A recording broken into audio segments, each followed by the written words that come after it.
मैं सीधे विनोद भाई के पास चलता हूँ। विनोद जी, आप 3 दशक से राजनीति कवर कर रहे हैं। पंजाब पर जो फैसला हुआ और सिद्धू ने जो रेजिग्नेशन दिया, ये सिद्धू की पॉलिटिकल मेच्योरिटी पर सवाल खड़ा करता है, या पंजाब पर जिस तरह का फैसला लिया गया है वो कांग्रेस लीडरशिप की पॉलिटिकल मेच्योरिटी पर सवाल खड़ा करता है? आपको क्या लगता है? नहीं, दोनों की पॉलिटिकल मैच्योरिटी है। जिस तरह पंजाब के पूरे मसले को डील किया गया है वो केंद्रीय लीडरशिप की इमेच्योरिटी को जताता है, क्योंकि ये थोड़ा और सलीके से हो सकता था काम।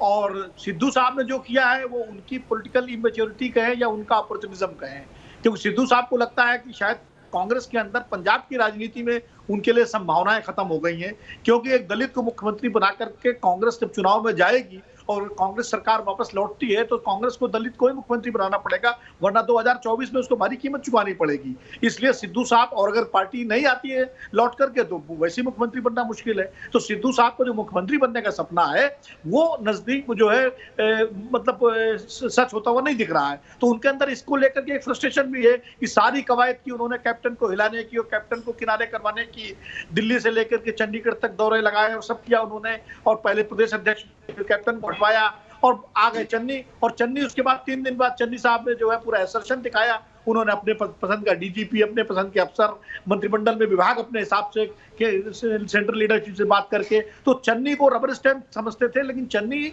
चूंकि दलित नेता के रूप में अपनी छवि बनाना चाहते हैं और वो असर्टिव चीफ मिनिस्टर के रूप में 3 महीने में काम करना चाहते हैं, तो उन्होंने उनकी सुननी बंद कर दी। तो सिद्धू साहब दबाव बनाने का आखिरी तरीका है कि शायद कांग्रेस हाईकमान जो है उनकी मान मनोवल करे और कुछ बीच का रास्ता निकाले, वरना सिद्धू साहब के लिए तो पंजाब की राजनीति में मुख्यमंत्री बनना तो मुझे अभी आसान दिख नहीं रहा है।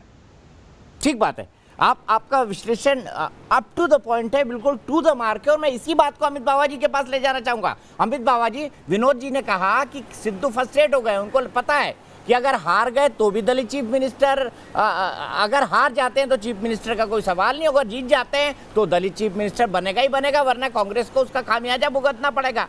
तो सिद्धू जी इस बात से फ्रस्ट्रेट हो गए कि अब वो सीएम नहीं बन रहे, इसी बात से इस्तीफा दे दिया उन्होंने। फ्रेम दिख नहीं रहा। देखिए, विनोद जी को पूरा अधिकार है दीपक जी अपना एनालिसिस करने का, अपनी प्रतिक्रिया रखने का। जहां तक सवाल इस्तीफे का है, पहली बात तो ये कि सिद्धू जी का इस्तीफा अभी तक कहीं अप्रूव नहीं हुआ है। वो ऑर्गेनाइजेशनल मैटर है, उन्होंने किसी बात पर डिससैटिस्फैक्शन रहा होगा, उन्होंने इस्तीफा दिया है और अभी पार्टी में इसके ऊपर बहुत सारी डिस्कशन चल रही हैं, कुछ ना कुछ डिसीजन हो जाएगा। और इस्तीफे के कारण का एनालिसिस करना, मैं समझता हूँ ये ऑफ कोर्स एक बहुत बड़ा नैरेटिव सेट करने वाली बात है, क्योंकि पिछले 5-6 दिन में जब से चन्नी जी मुख्यमंत्री बने हैं, तो आप भी जानते हैं, पूरा देश जानता है, पूरा पंजाब और इनफैक्ट सभी लोग जानते हैं, मीडिया के लोग भी जानते हैं कि चन्नी जी और सिद्धू जी में किसी तरह का कोई टकराव नहीं है। रादर बहुत एक कंफर्टेबली दोनों मिलकर काम कर रहे हैं। कोई ना कोई इशू रहा होगा, वो ऑफ कोर्स इन चीज़ों को इमीडिएटली पब्लिक करना या उन्होंने शायद नहीं सही समझा, तो ये चीज़ें सेटल हो जाएंगी।